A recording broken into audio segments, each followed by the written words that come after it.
Grade 2, grade 2, grade 2. Alright, let's start with our third subject, which is a mother tongue. Okay, the title of our topic is Masarap at Masustansyang Prutas. Okay, so delicious and nutritious fruits. So let's find out what are these fruits and let's see if you are eating these fruits. All right, the first one, of course, we have the langga manga or the mango. Who's eating this one? Please raise your hand. All right, very good. So this one, langga manga ang aking pangalan is my name. Masarap ako ka hilaw man or hinog. Okay, if it is green or ripe or not ripe. Ayon sa pananaliksik, ako ay iyong kainin upang what? Makaiwas sa cancer. Okay? So, if you are eating this one, you makakaiwas ka sa cancer. And then, ito daw ay masarap silangga mangga. Ako din ay nagpapakinis ng balat. Oh, I can smooth your skin. Nagpapalinaw ng mata. Okay, marami palang benefit si mangga. Nagbababuti sa pagtunaw ng pagkain ng ating sikmura. Okay, so ito yung mga ginagawa ni mangga sa ating katawan. Masarap si mangga, nakaiwas sa cancer, nagpapasmooth ng skin natin, nagpapalinaw ng ating mata, at nagpapabuti para sa i-melt yung food sa ating stomach. Okay, so this one is langga mangga. Alright, now let's proceed to our second fruit. It is mansanas or apple. Who's eating mansanas or apple? Raise your hand. Alright, me too. So this one is Mina mansanas. The name of this fruit is Mina mansanas. She's known of being red and crisp. Crispy yung kanyang fruit. And then, nagbibigay siya ng sustansya na nakabubuti sa iba't ibang parte ng ating katawan. Okay? And then, it gives also antioxidants upang makumpuni yung ating mga nasirang cells sa body. Okay? So, the apple is an antioxidants para ma-repair yung mga broken cells sa ating body. So, this is Mina mansanas. Right? Let's proceed to our third fruit. And it is grapes. Who's eating grapes? I like grapes. You love grapes? Alright, me too. I like grapes. So, this one is bam ubas. The Tagalog of grapes is ubas. Can you please say it? Correct. Okay, bam ubas is color purple, ube. Ako ay maliliit na bunga. I'm small. Okay? And then, matamis daw yung kanyang lasa. Alright.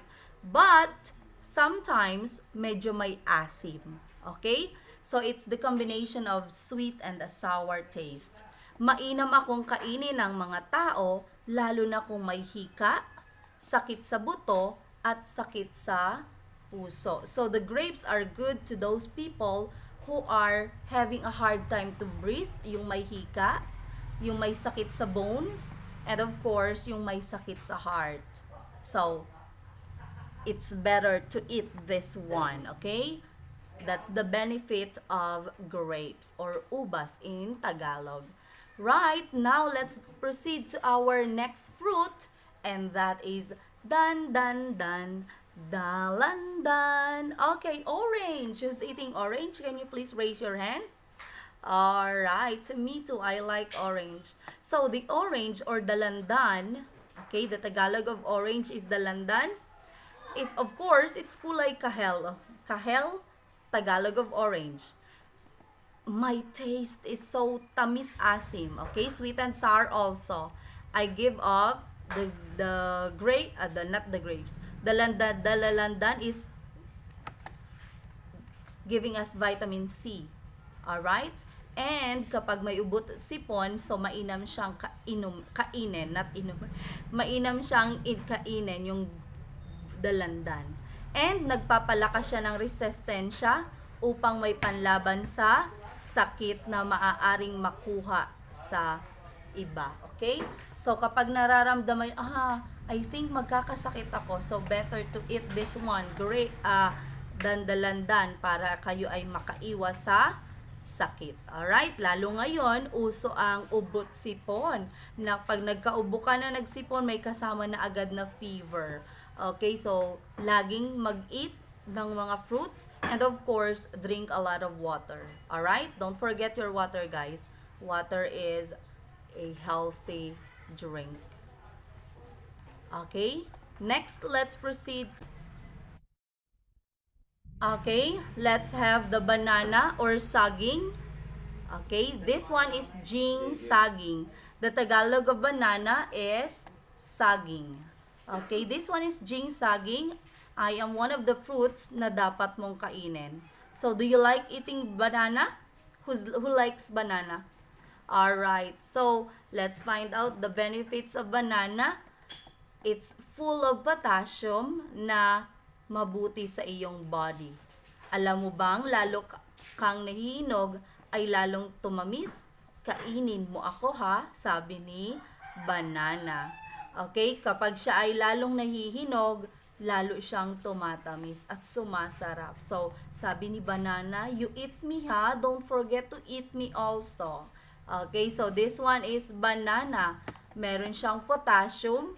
There's a potassium that is good for our body. Alright? And that's all. Now, let's open your book, page 54. Open your book on page 54.